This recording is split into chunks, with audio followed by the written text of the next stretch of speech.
President Trump believes it is non-negotiable that the United States wins the AI race, which is why today President Trump will announce a bold and comprehensive AI action plan to sustain and enhance America's global AI dominance. Under President Trump's leadership, our country will lead the world in AI to secure a brighter future for all Americans, massively grow our economy, and protect our national security.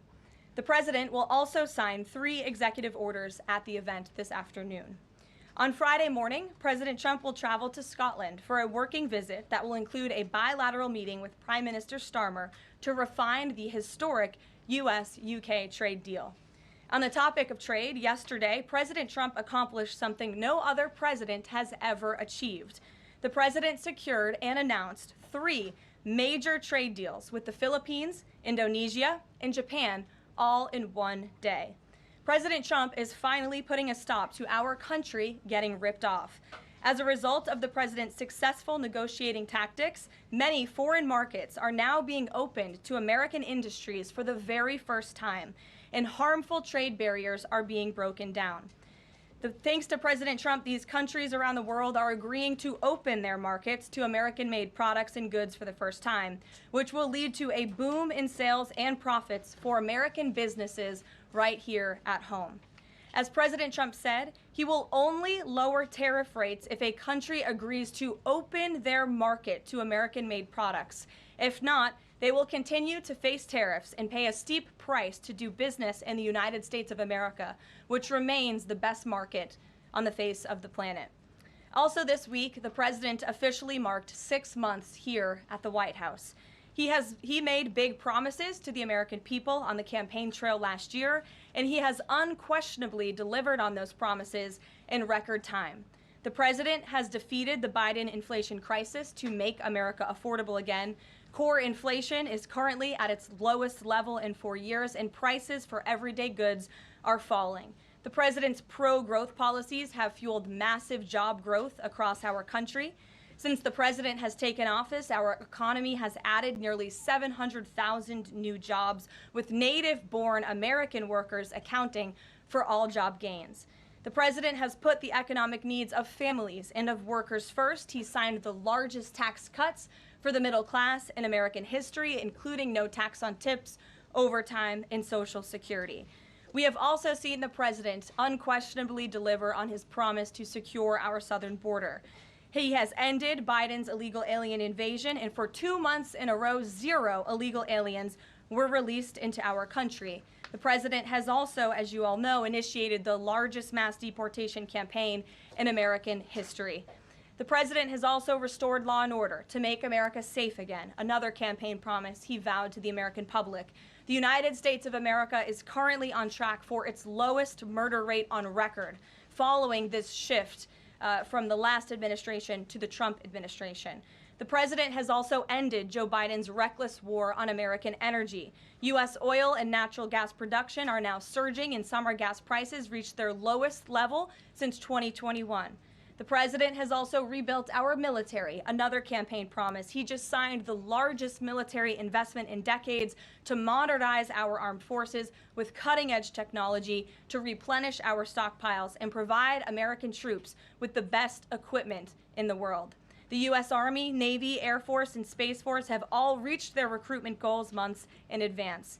The president has restored America's standing on the world stage, brought back peace through strength, and brokered numerous peace agreements to end wars. Again, all of this in just 6 months. He obliterated Iran's nuclear program to end the war between Israel and Iran, got NATO members to raise their defense spending to 5% of GDP, and secured a ceasefire between India and Pakistan, as well as brokering a historic agreement between Rwanda and the Democratic Republic of the Congo. The president has already received 3 different Nobel Peace Prize nominations for his peacemaking efforts. Again, all of this progress, all of these accomplishments have occurred in just 6 months. We are truly just getting started, and we look forward to working with all of you for the next 3.5 years. On another matter, over the past few days, Director of National Intelligence Tulsi Gabbard has unveiled shocking new evidence that former President Barack Obama and top aides in the Obama administration conspired to subvert President Trump's 2016 election victory and undermine the democratic will of the American people. While publicly pretending to engage in a peaceful transfer of power, in private, former President Obama went to great and nefarious lengths to try to sow discord among the public and sabotage his successor, President Trump. The new evidence released by the Director of National Intelligence, who is here with me today, confirms that the Obama administration manufactured politicized intelligence, which was later used as the justification for baseless smears against President Trump in an effort to try to delegitimize his victory before he even took the oath of office. The truth is that President Trump never had anything to do with Russia, and the Russia collusion hoax was a massive fraud perpetuated on the American people from the very beginning. And the worst part of this is Obama knew that truth, and so did all of the other corrupt officials involved in this scam, including former CIA Director John Brennan, former Director of National Intelligence James Clapper, former FBI Director James Comey, former Deputy Director Andrew McCabe, and many others. Director of National Intelligence Gabbard's report further confirms what we already knew. There was no collusion, no corruption, except on the part of Barack Obama and the weaponized intelligence agencies at the time. The Russia hoax was a blatant lie, all ginned up by Democrat political operatives that were signed off on by then President Obama and leaked to the news media to launch a years-long witch hunt against President Trump and his first administration. Allies of the president, including his own son, Donald Trump Jr., were disgustingly smeared as Russian assets, and some even had their lives destroyed because of this vicious lie. The president's first 2 years in office had this fake distraction hanging over it, and endless resources, time, and political capital were spent having to debunk these lies from the highest levels of our government.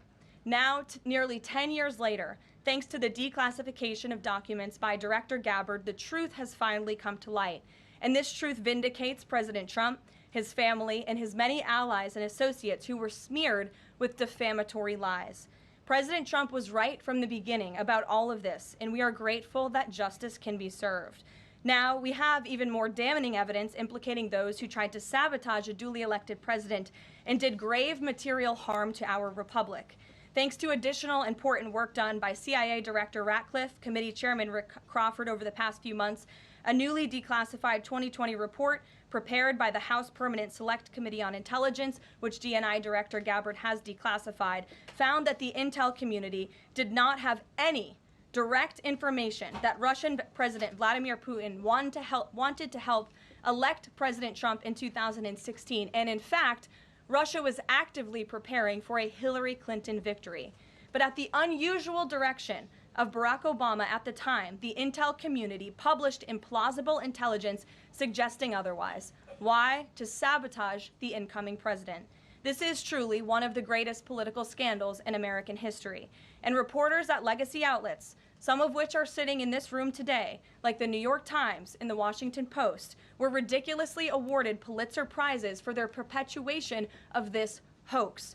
It's well past time for those awards to be stripped from the journalists who receive them. It is not journalism to propagate political disinformation in service of the Democrat Party and those in the intelligence community who hand over out of context and fake intelligence to push a false political narrative. I will now pass it over to the Director of National Intelligence, Tulsi Gabbard, to speak more about all of this, and then we will open it up for questions afterwards. Tulsi, thank you for being here. Thank you very much. Good afternoon. At President Trump's direction and with the support and coordination with the House Intelligence Committee Chairman Rick Crawford, today we've released a declassified Oversight Majority Staff report that was produced in September of 2020. The stunning revelations that we are releasing today should be of concern to every American. This is not about Democrats or Republicans. This has to do with the integrity of our democratic republic and American voters having faith that the votes cast will count. There is irrefutable evidence that detail how President Obama and his national security team directed the creation of an intelligence community assessment that they knew was false. They knew it would promote this contrived narrative that Russia interfered in the 2016 election to help President Trump win, selling it to the American people as though it were true. It wasn't. The report that we released today shows in great detail how they carried this out. They manufactured findings from shoddy sources. They suppressed evidence and credible intelligence that disproved their false claims. They disobeyed traditional tradecraft intelligence community standards and withheld the truth from the American people. In doing so, they conspired to subvert the will of the American people who elected Donald Trump in that election in November of 2016. They worked with their partners in the media to promote this lie, ultimately to undermine the legitimacy of President Trump and launching what would be a years-long coup against him and his administration. We're here today because the American people deserve the truth, they deserve accountability, and they deserve justice. The records that we released on Friday that were ODNI records, Senator Chuck Grassley's release on Monday of what is known as the Clinton Annex, which was an appendix to the Department of Justice Office of Inspector General's 2018 report, as well as the House Intelligence Committee's majority oversight report that we're releasing today, all come back to and confirm the same report. There was a gross politicization and manipulation of intelligence by the Obama administration intended to delegitimize President Trump even before he was inaugurated, ultimately usurping the will of the American people. I'm going to go over the key findings from the House Intelligence Report, which investigated the claims that were made by an intelligence community assessment ordered by President Obama and published in January of 2017. First, Putin's principal interests relating to the 2016 election were to undermine faith in the U.S. democratic process, not show any preference of a certain candidate. In fact, this report shows Putin held back from leaking compromising material on Hillary Clinton prior to the election, instead planning to release it after the election to weaken what Moscow viewed as an inevitable Clinton presidency. In the January 2017 intelligence community assessment that President Obama ordered, John Brennan, who was CIA director at the time, and the intelligence community intentionally suppressed intelligence that showed Putin was saving the most damaging material that he had in his possession about Hillary Clinton until after her potential and likely victory. The report goes into great detail about the information that Russia and Putin had on Hillary Clinton, which included possible criminal acts like secret meetings with multiple named U.S. religious organizations in which State Department officials offered, in exchange for supporting Secretary Clinton's campaign for the presidency, significant increases in financing from the State Department. They also had documents that showed the patronage of the State Department to State Department employees who would go and support Hillary Clinton's presidential campaign. There were high-level DNC emails that detailed evidence of Hillary's, quote, psycho-emotional problems, uncontrolled fits of anger, aggression, and cheerfulness, and that then Secretary Clinton was allegedly on a daily regimen of heavy tranquilizers. Then CIA Director Brennan and the intelligence community mischaracterized intelligence and relied on dubious substandard sources to create a contrived false narrative that Putin developed a quote-unquote clear preference for Trump. Brennan and the IC misled lawmakers by referencing the debunked Steele dossier to assess quote-unquote Russia's plans and intentions, falsely suggesting that this dossier had intelligence value when he knew that it was discredited.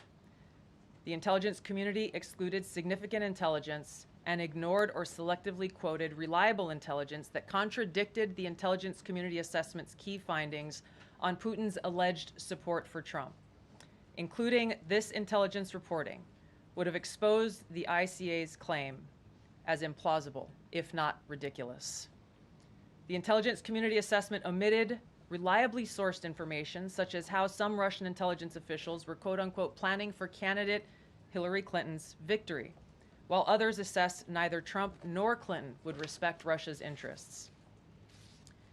As was reflected in the ODNI documents that we released on Friday, multiple intelligence community assessments released in the months leading up to the November 2016 election concluded that Russia had neither the intent nor capability to impact the outcome of the U.S. election.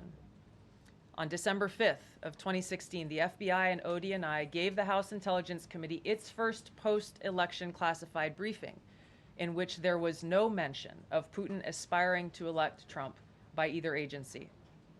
The Presidential Daily Brief, drafted on December 8th of 2016, stated that no Russian or criminal actors impacted vote counts.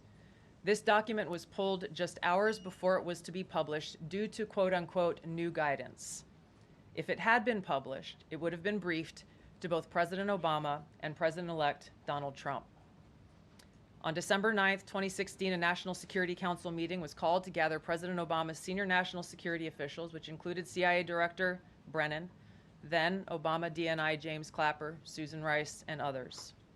Following that secret meeting, DNI Clapper's assistant sent an email to the intelligence community with the subject line, POTUS tasking on Russia election meddling, tasking ODNI leaders to create a new assessment per the president's request. The House Intelligence Committee oversight report that we released today reveals that, quote, unlike routine intelligence community analysis, the intelligence community assessment was a high-profile product ordered by the president, President Obama.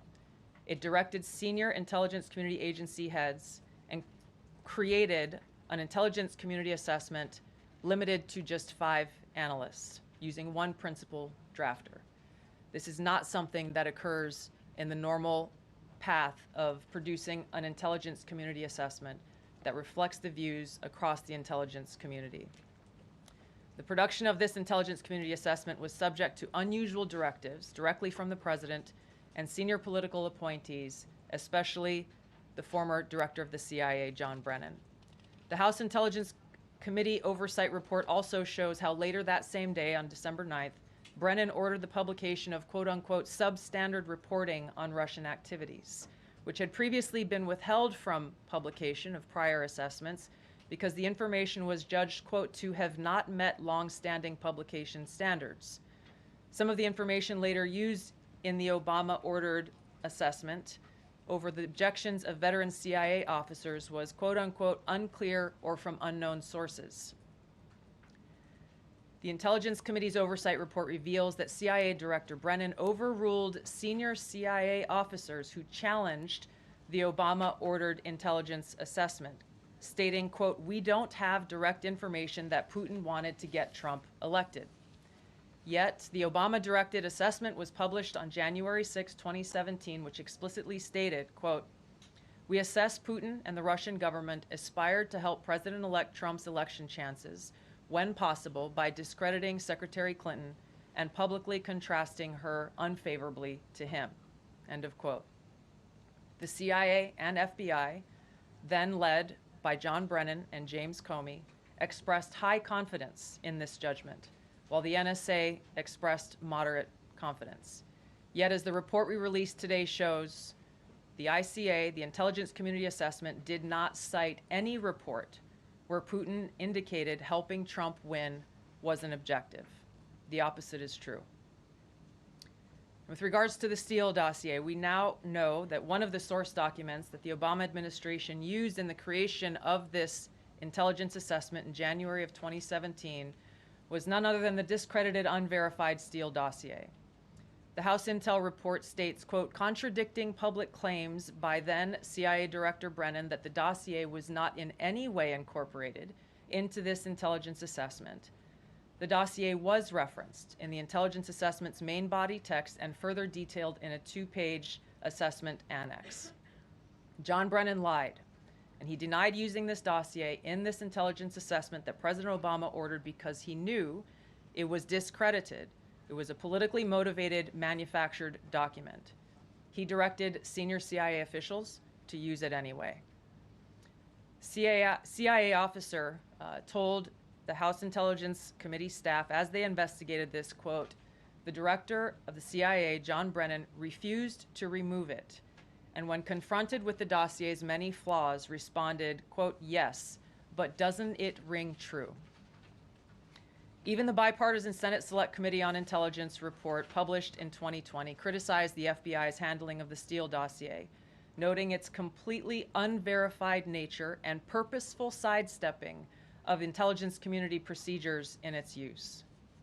Now, President Obama, Hillary Clinton, John Brennan, James Clapper, James Comey, and others including their mouthpieces in the media, knowingly lied as they repeated the contrived narrative that was created in this January 2017 intelligence community assessment with high confidence as though it were fact. John Brennan, as CIA director, stated in a memo to his agency staff in December of 2016, saying, quote, "There is strong consensus among us on the scope, nature, and intent of Russian interference in our presidential election." This was reported by NBC News, confirming that Brennan, along with James Clapper and James Comey, agreed with the CIA's assessment that Russia intervened to help Trump win the presidency. As Obama's Director of National Intelligence, James Clapper was tasked with overseeing the creation of this assessment in January of 2017 by President Obama, and he expressed confidence in its findings.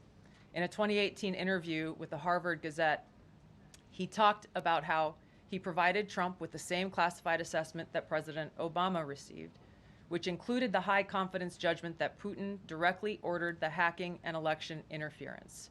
Clapper then went on to add, "I think they, the Russians, actually influenced the outcome." This is a brief summary of the details that you'll find within the House Majority Staff's report in their investigation into the Obama-directed January 2017 intelligence community assessment that leads us to the very same conclusion that we announced in the release of our documents on Friday. The implications of this are far-reaching and have to do with the integrity of our democratic republic. It has to do with an outgoing president taking action to manufacture intelligence to undermine and usurp the will of the American people in that election and launch what would be a years-long coup against the incoming President of the United States, Donald Trump. Thank you. Well, thank you, Tulsi. And we do want to take questions on this topic while the director has time for this topic. She will leave. I'm happy to take questions on other matters after that. But if anyone has questions for Director Gabbard, you're welcome to ask them. We'll start with our new media seat as always. Emily, go ahead. Thank you. And Director Gabbard, this one is for you. Do you believe that any of this new information implicates former President Obama in criminal behavior? We have referred and will continue to refer all of these documents to the Department of Justice and the FBI to investigate the criminal implications of this. For even former The President evidence, Obama? correct. The evidence that we have found and that we have released directly point to President Obama leading the manufacturing of this intelligence assessment. There are multiple pieces of evidence and intelligence that confirm that fact. Ed, go ahead. Director Gabbard, thank you. So just to, two questions, but to begin on that. The president yesterday, you've inferred that the former president helped lead a coup. Based on what you now see, do you believe President Obama is guilty of treason? I'm leaving the criminal charges to the Department of Justice. I am not an attorney, but as I've said previously, when you look at the intent behind creating a fake manufactured intelligence document that directly contradicts multiple assessments that were created by the intelligence community, the expressed intent and what followed afterward can only be described as a years-long coup and a treasonous conspiracy against the American people, our republic, and an attempt to undermine President Trump's administration. The Senate Intelligence Committee spent several years looking into this and unanimously agreed in a bipartisan fashion, Secretary of State Rubio was a member of that committee, that there was no political interference. There was a years-long Justice Department investigation into this as well that also concluded no political interference. So help us, from a 50,000-foot level, explain, what do you now have that refutes those two Sure. conclusions? I will encourage you, in my role as the Director of National Intelligence, my job, again, as I said when I came into this role, was to make sure that we are telling the truth to the American people and that we are ensuring that the intelligence community is not being politicized. So I'm not asking you to take my word for it. I'm asking you in the media to conduct honest journalism and the American people to see for yourself in the documents that we've released now, close to 200 pages, that point in multiple references, multiple examples, to include comments that have been made by senior intelligence professionals who are some still working within these agencies today that confirm the conclusions that we have drawn, that President Obama directed an intelligence community assessment to be created to further this contrived false narrative that ultimately led to a years-long coup to try to undermine President Trump's presidency. And it's your belief John, that go those ahead. 2 previous investigations missed that or covered it up? I'm telling you to look at the evidence. Look at the evidence and you will know the truth. John. Thanks, Caroline. Thanks, Director Gabbard. You declassified these documents, if I'm not mistaken, Friday of last week, correct? We released them on Friday of last week, the first tranche, yes. This isn't the first time that President Trump has been president of the United States. He was president from 2017 to 2021.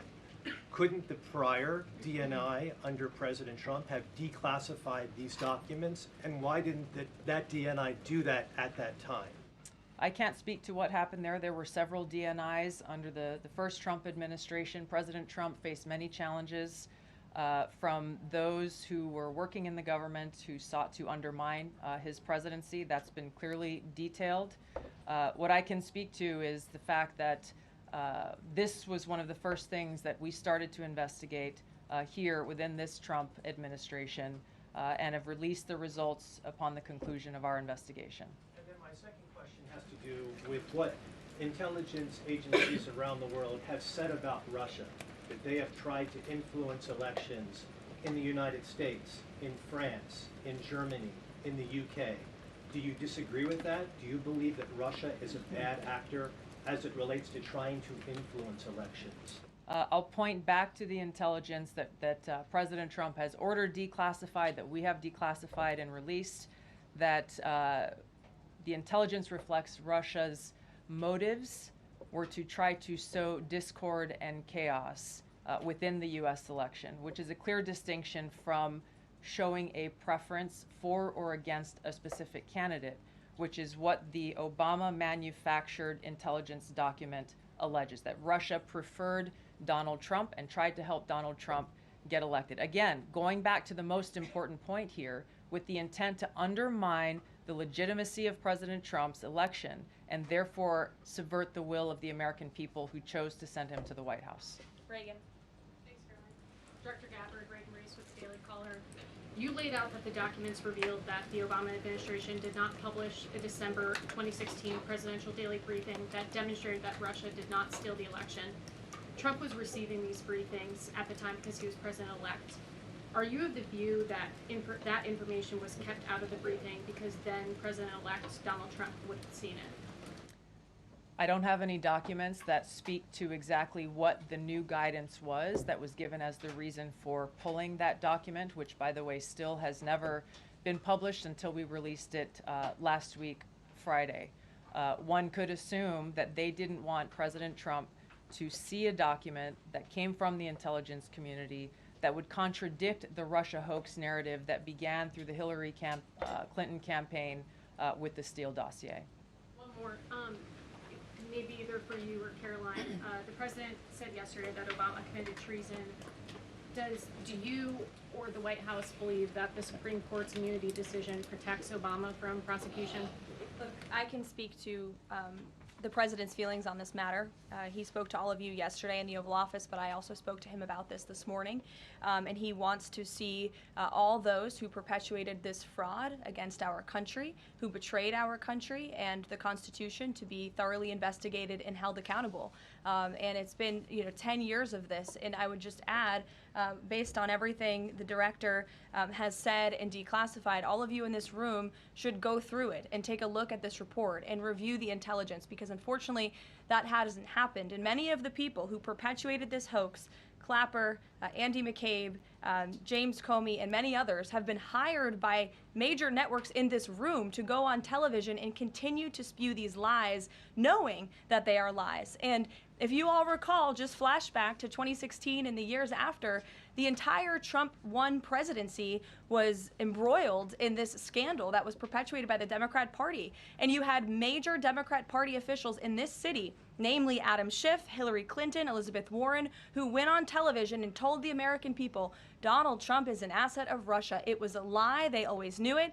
Hillary Clinton herself said that President Trump would be a puppet for Putin. Senator Tim Kaine at the time called President Trump Vladimir Putin's defense lawyer. Adam Schiff stated, and one of the worst things a lawmaker can do is to tell the American people, I know something you don't know, it's just classified and I can't tell you. And that's what he said. I can tell you that the case is more than that. I can't go into the particulars, but there is more than circumstantial evidence now. And not enough people in this room, not enough journalists in this country pushed Adam Schiff to say, what are you talking about? What evidence do you have? Everybody just ran with the lies, and it led to impeachments. It led to the division of our country. Unfortunately, so many Americans, from listening to outlets in this room, believed in these lies. And it's a complete scam, and it's a scandal, and the president wants to see accountability for that.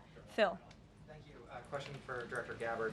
A spokesperson for former President Obama said in a statement earlier this week, quote, nothing in the documents issued last week undercuts the widely accepted conclusion that Russia worked to influence the 2016 election but did not successfully manipulate any votes. How do you respond to critics like former President Obama and also others on the Hill who say that the administration is conflating apples and oranges here, conflating allegations of actual hacking of voter machines and allegations of interference generally? I think it's a disservice to the American people that former President Obama's office and others who are criticizing the transparency that is being delivered by releasing these documents. They are doing a disservice to the American people and trying to deflect away from their culpability in what is a historic scandal and negative action towards the American people and our democratic republic. The answer to that statement can very clearly be found throughout all of the documents that we have released. Again, showing that Russia has took action to try to sow discord in the election, but showed no preference for or against any singular candidate. You've long been an opponent of weaponization in government. How do you respond to criticism that referring Obama administration officials and even potentially the former president is just more weaponization and this is a potential race to the bottom? I think that's a very disrespectful attack on the American people who deserve the truth. They deserve to have faith and trust in the integrity of our democratic republic, which has been undermined by President Obama through his direction of this manufactured fake intelligence document, knowing that it was filled with lies and knowing that it would and could then be used for all of the actions that came after. And I would just add, there needs to be accountability for that weaponization, Phil, that we've seen. And no one has been a victim of the weaponized government more than President Trump, not just because of this political scandal. You all recall his house was raided. So I think, it's very disingenuous for people to say, how dare they speak of former President Obama about this based on evidence and based on intelligence when the former President of the United States, Donald Trump's home was raided, when he was forced to sit in a Manhattan courtroom and many other courtrooms across the country for crimes he never committed, when he was impeached and indicted, and the entire country witnessed that. That's the weaponization of justice. Now the president is back because the American people see the truth. Nearly 80 million Americans reelected him back to this office, and he believes that we need to have justice and accountability. And I think the nearly 80 million Americans who reelected him agree with that. Caitlin. Thank you, Caroline. Two questions for Director Gabbard just on this. Director Gabbard, you referenced the past intelligence reports and assessments on this, including that 2017 one that was signed off, as Ed noted, by every Republican on the Senate Intelligence Community, including the acting chair of the time, now Secretary of State Marco Rubio, who said in a statement that they did not find any evidence of Russian collusion, but they did find, however, is very troubling, and they found irrefutable evidence of Russian meddling. One, are you saying that he's wrong in that statement that he made then? And secondly, what would you say to people who believe that you're only releasing these documents now to improve your standing with the president after he said that your intelligence assessments were wrong? Well, first I want to correct something that you stated, which was citing the Senate Intelligence Committee's report as being one and the same. I think you said the intelligence community. The Senate Intelligence Committee has a very different function than the Office of the Director of National Intelligence. The evidence and the intelligence that has been declassified and released is irrefutable.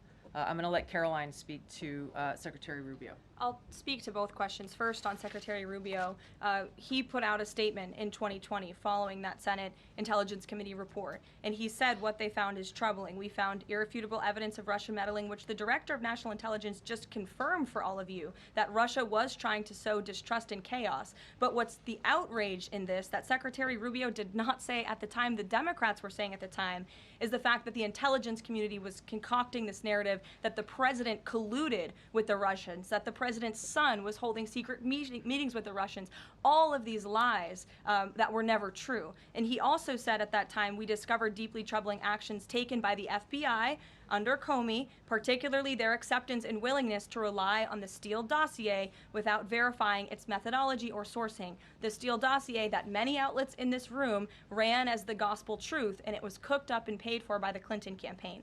As for your second question, Caitlin, I think who is saying that she would release this to try to boost her standing with the president? Who has said that? Well, the president has publicly undermined her when it came to Iran. He said she was wrong. He told me that she didn't know what she was talking about. That was on Air Force One on camera. The only people who are suggesting that the Director of National Intelligence would release evidence to try to boost her standing with the president are the people in this room who constantly try to sow distrust and chaos amongst the president's cabinet, and it is not working. I will just answer your question directly. I am with the President of the United States every day. He has the utmost confidence in Director Gabbard. He always has. He continues to. And that is true of his entire cabinet, who is all working as one team to deliver on the promises this president made. Does anyone else have questions for Director Gabbard? And then we'll turn it over to a couple other questions. Christian, go ahead. Yeah, thank you. Director Gabbard, two follow-ups on questions that have been asked.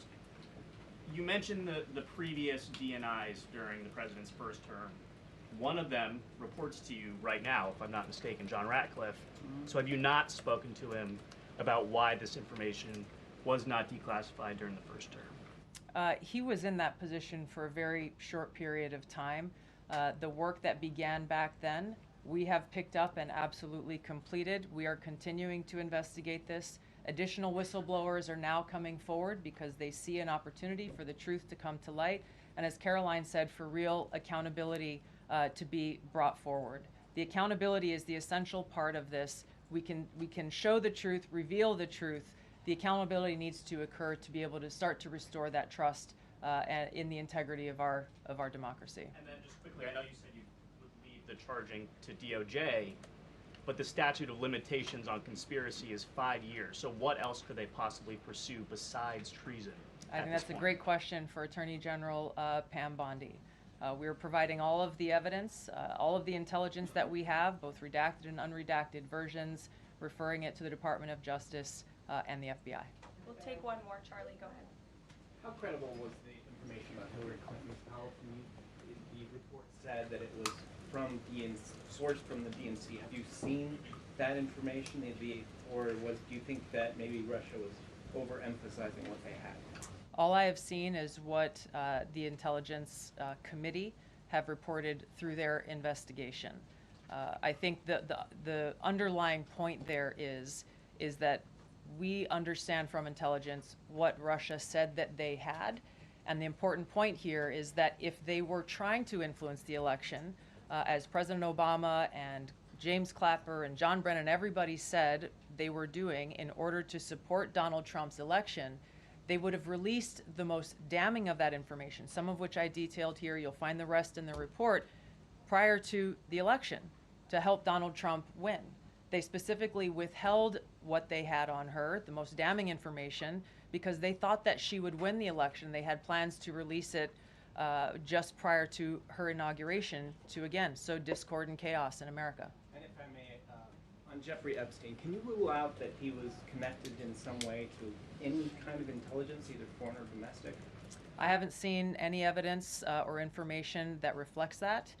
If anything comes before me that changes that in any way, support the president's statement loud and clear. If any credible evidence comes forward, he wants the American people to see it. Great. Director Gabbard, we thank you for Thank your you. time today. I know you're a busy woman, Thank so you. we'll let you get out of here, but thank you so much. Okay. I know there's many issues going on today across the world and here at home. If you have any other further questions, I'm happy to take them. Ed, why don't you go ahead? Yeah, thank you, Caroline. So the Japan trade deal, is that Japan trade deal the start of this number of trade deals that the Treasury Secretary says we're going to see by August 1st? I think it is. I mean, as you said, we had Japan yesterday. We also had Indonesia, and we had the Philippines as well. The president announcing all three. He came in as the closer in all three of those. I've said many times from this podium that the president's trade team has been in active talks and discussions with many countries around the world, and you've all been anxiously awaiting what those countries were. Now you know three of them, and there's many more to go. We have now sent 25 letters to countries around the world. But just to reiterate this Japan deal, for those at home who may have missed it, Japan will now pay a 15% tariff versus the reciprocal rate of 24% that they initially had. Auto and auto parts tariffs have been reduced to 15%, but the centerpiece of this deal now is the president got Japan to commit to $550 billion in investments to revitalize American industries. And these funds will be spent at President Trump's discretion and direction into key industries such as energy, semiconductors, critical minerals, pharmaceuticals, and shipbuilding. And the U.S. will retain 90% of the profits from any investments made by this $550 billion fund. This was originally a $400 billion investment that President Trump then negotiated to an increase of $150 billion, making it a $550 billion deal for the American people. And I just want to emphasize, Ed, I see you have a follow-up, but it's very important. Japan has agreed to open their markets to many very key sectors in American-made products that have really faced very strict tariff and non-tariff barriers prior. So thanks to the president, Japan's markets will now be open to American-made products and goods. This is big news for our tech companies and our farmers as well. On Monday, the Treasury Secretary is going to Stockholm to talk to the Chinese delegation. What does the president hope to get out of that meeting? Are there deliverables? I won't speak to any deliverables or set expectations. I'll let the Secretary of Treasury do that. But I did speak to him yesterday about his upcoming trip, and he looks forward to continuing discussions with his Chinese counterparts. The president has ensured that we have a good continuing working relationship with China that benefits the United States. And so the Secretary of Treasury will be obviously discussing those key matters, but I'll let him set the expectations. One more, if I may. Sure. Given what the DNI just said and laid out, does President Trump believe that President Obama should go to jail for something? Look, the president believes that this matter needs to be thoroughly investigated, and anyone convicted of crime should be held accountable in this country. Go ahead. Special Envoy Wickoff is headed overseas again. Good to see you, Olivia. I haven't seen you since the campaign trail. Yeah, it's good to see you.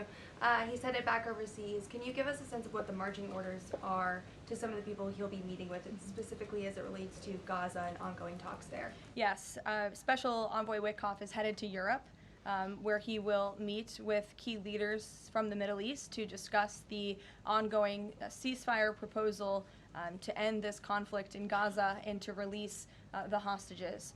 These are very sensitive negotiations that are currently taking place. I spoke to Special Envoy Wickoff last night about them. I will let him speak further on the matter, but the President and Special Envoy Wickoff has made the administration's goals clear. We want this ceasefire to happen as soon as possible, and we want these hostages to be released. Go ahead. Caroline, a Florida federal judge has refused to allow the Epstein grand jury materials to be released. Does the president want the administration or Department of Justice to appeal that ruling? That was just breaking as the director and I were coming out here, so I haven't had a chance to talk to the president about it. I understand there are 2 other requests from the Department of Justice that are ongoing, but I'll let this president speak to whether he wants to see an appeal, and the Department of Justice, I'm sure, can give you a statement on that as well. And is he supportive of the effort to talk to Ghislaine Maxwell? I know that Todd Blanchard mentioned that earlier this week. The president spoke to this yesterday, and he said he thinks it's an appropriate idea. Kelly? What is the accountability that you would like to see if this current president is the one who brought the case to the Supreme Court, and Chief Justice Roberts made clear in his opinion that a sitting president's responsibilities in office cannot lead to prosecution, immunity? So what is it the President Trump wants regarding President Obama, given that fact? And the special counsel at the time, Durham, when that Supreme Court matter was not in effect, could have charged anyone and did not. So on those 2 points, how do you respond? Look, the president has made it clear that he wanted these documents to be declassified. He wanted the American people to see the truth, and now he wants those who perpetuated these lies and this scandal to be held accountable. As for what accountability looks like, as the director said, it's in the Department of Justice's hands, and we trust them to move this ball But forward. you would agree Stephanie. President Obama cannot be charged based on that immunity. Again, I'll leave that to the Department of Justice. Stephanie. In light of the Japan deal, are sectoral tariffs now up for negotiation with trading partners? And in a similar note, are these negotiators asking for investment funds, sort of like what Japan had agreed to? As for sectoral tariffs, I understand that the president continues to be in talks with our Secretary of Commerce. We have made commitments on various sectoral tariffs, as you know. The Department of Commerce has initiated studies to then move forward with implementing those sectoral tariffs. So I would defer you to them for further comment. Meredith. I wanted to ask if the White House has any update on the Commerce Department employee who's been detained or banned from exiting China, and if there are any efforts to get him out. I can assure you and the American people that the administration is actively monitoring the situation and engaged, but typically we don't comment on individual cases like this as we are sorting them out. Sure. Yes. Behind you, Dr. Harper, sorry. Go ahead, to the lady then sitting after down me? in the blue, yes. Thanks, What's your name? Caroline. What's your name? My name is Caroline also. Oh. Caroline Boda with the Center Square. Great. So Republicans in the Senate today said that they are pulling back on legislation to impose sanctions on Russia after the president said he wants to act unilaterally. Can you elaborate on what the president intends to do? Look, the president has been in very close communication with his friends in the Senate, particularly Senator Lindsey Graham, on this issue. But the president has always maintained, he's the commander-in-chief and the president for a reason, and he has been deeply involved in this conflict since the beginning. And so any decisions that are made with respect to sanctions, the president wants to reserve that authority and that right to himself. Jasmine. Thanks, Caroline. Two questions for you. The first on AI. Does President Trump support federal agencies contracting with Elon Musk's AI company? I don't think so, no. Okay, so he would want the DOJ to then cancel the contract with Musk. I'll talk to him about it, yes. And my second question, just, obviously the developments with the Epstein case with the judge, but I wonder, has the White House counsel, the DOJ explored any other documents that could be released to the public that don't have to do with that grand jury testimony? To my knowledge, the Department of Justice has moved forward with the request to unseal that grand jury testimony, and as you know, they have also moved forward with interviewing Ms. Maxwell, which I believe will be taking place very soon. Go ahead. Sure. Thanks, Caroline. I have a question about Paul Ingracia, the OSC nominee who faces a Senate committee hearing tomorrow. Tom Tillis said that he wouldn't vote for Ingracia if a vote came to the Senate floor. 24 worker advocacy groups have said that they they don't support his nomination. What is the White House planning to do to sort of turn the tide or convince legislators that they should vote for him? The White House is always in communication with members of both the Senate and the House, and we stand by the president's nominees. Sure. In connection with the Mueller investigation, a grand jury indicted 13 Russians. President Putin has said he will never extradite those men. Given the new information that Ms. Gabbard has found, what's the administration's position on that case? Should those charges be dropped? I don't have an update for you on that case, but I'll check in with the National Security Council, and our team will get you something. Sure. Thank you so much. So Fannie Willis and Jack Smith separately, they both charged President Trump with conspiracy to defraud the United States and a conspiracy to overturn the 2020 election. It now turns out we're confirming that Obama and his cronies were doing that the whole time in 2016 on a massive scale, falsifying documents and having their intel agencies do this. What does this say about the 2020 election? And also, what's your thoughts on the irony here? There is a lot of irony, especially for the party of the Democrat Party, who claims to be for democracy. We often heard throughout the 2024 campaign they were calling this president a threat to democracy. And now I think the declassification of all of these documents proves that they were indeed the true threat to democracy. And as I said repeatedly today, there needs to be justice and accountability for that. You all will hear directly from the president later this afternoon at the AI Summit here in Washington, D.C., scheduled to speak later in a few hours. So we will see you all there. Thank you very much.